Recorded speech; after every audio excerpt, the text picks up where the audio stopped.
Insaurralde va dejando la pelota más atrás, de vuelta para su compañero, cruza la pelota para el número 19, buscando el tercero, atención, va a ir el remate, sigue, enganchó, tocó la pelota hacia atrás, pelota para Osman, Osman tiró, gol, gol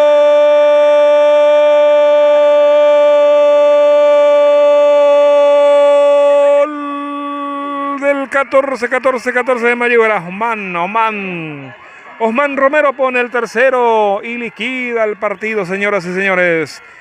Finalista el equipo del 14 de mayo, Iberá de Franco Isla por Osman Romero. 14 de mayo, Iberá tiene 3. 14 de mayo de Pacheco 0. Minuto 37 de esta segunda etapa. Liquida el expediente del conjunto visitante. 3 goles contra 0.